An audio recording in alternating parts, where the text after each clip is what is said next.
Hi everyone, welcome to my channel. எல்லாரும் எப்படி இருக்கிறீங்க? நான் மிச்சமே நல்லா இருக்கிறேன். இன்றைக்கி நாங்கள் பார்க்க போகிறது மெதுவடை. அரிசி மாவு வச்சு இன்ஸ்டண்ட்டாக எப்படி மொறுமொறுப்பான மெதுவடை செய்கிறதுன்னு சொல்லி பார்ப்போம். வாங்க வீடியோக்குள்ளே போவோம்.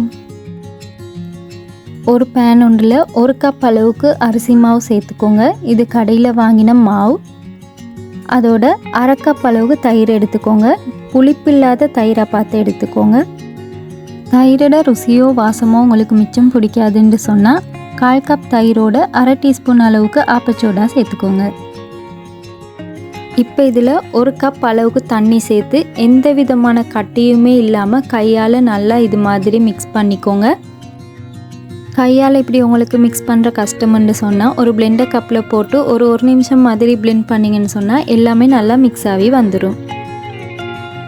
இப்போ நான் 1 டீஸ்பூன் அளவுக்கு உப்பு சேர்த்துக்கிறேன். எனக்கு இது மாதிரி கையில் எடுத்து போட்டால் தான் உப்போட அளவு சரியாக வரும். நீங்கள் உங்களோட டேஸ்ட்டுக்கு ஏற்ற மாதிரி உப்பை பார்த்து சேர்த்துக்கோங்க. இப்போ இது எல்லாத்தையும் எந்தவித ஒரு கட்டியும் இல்லாமல் நல்லா மிக்ஸ் பண்ணிவிட்டு இதை அப்படியே ஸ்டவ்வில் வச்சுக்கோங்க.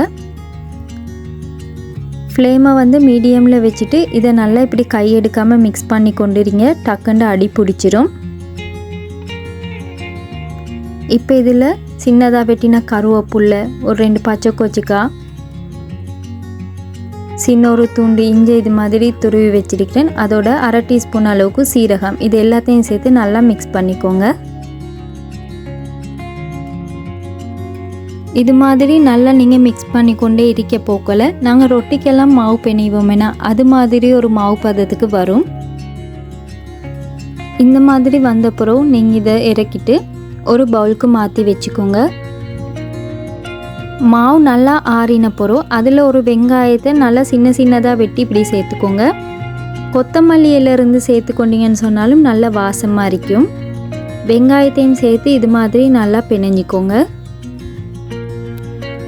இப்போ நாங்கள் வடை தட்டி கொருவோம். அதுக்கு கொஞ்சமாக எண்ணெய் எடுத்து இப்படி 2 கையிலையும் பூசிக்கோங்க. அப்போ தான் கையிலெல்லாம் ஒட்டாது.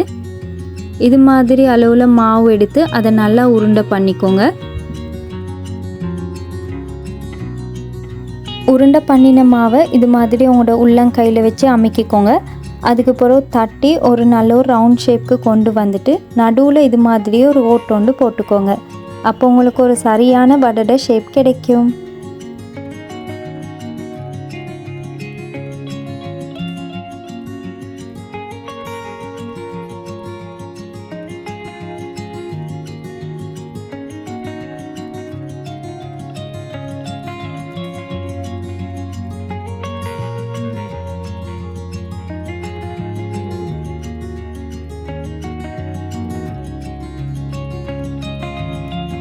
இப்போ எல்லாமே பொரிகிறதுக்கு ரெடியாக இருக்குது.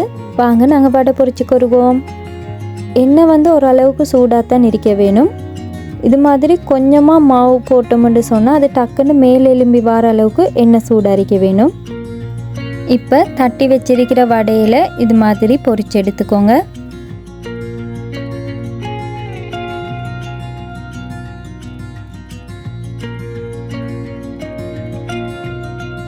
ஒரு பக்கம் இது மாதிரி பொரிஞ்சு வந்த பிறகு நீங்கள் இதை மற்ற பக்கம் திருப்பி போட்டு நல்ல ஒரு கோல்டன் ப்ரௌன் கலர் வர மாதிரிக்கு பொரிச்சு எடுத்துக்கோங்க. இது மாதிரி மிச்சம் இருக்கிற எல்லா வடையும் பொரிச்சு எடுத்துக்கோங்க. இனி மெதுவடை செய்கிறதுக்கு உளுந்து ஊற வைக்க வேணும், அரைக்க வேணும், நேரம் இல்லைன்னு சொல்லியெல்லாம் நீங்கள் இருக்க தேவையில்லை. அரிசி மாவு வச்சு இன்ஸ்டண்ட்டாகவே நல்ல மொறுமொறுப்பான மெதுவடை உங்களுக்கு செஞ்சு குறையிலும். நான் இந்த வடைக்கு தேங்காய் சட்னி செஞ்சுருந்தேன். அதுவுமே மிச்சம் நல்லா இருந்துச்சு. வடையும் மேலால் நல்ல கிறிஸ்பியாக உள்ளுக்கு நல்ல சாஃப்டாக நல்ல ருசியாக இருந்துச்சு. எல்லோரும் செஞ்சு பாருங்கள். இப்போ தான் நீங்கள் இந்த வீடியோ பார்க்குறீங்கன்னு சொன்னால் இன்னமுமே சப்ஸ்கிரைப் பண்ணலண்டா சப்ஸ்கிரைப் பண்ணி சப்போர்ட் பண்ணுங்கள்.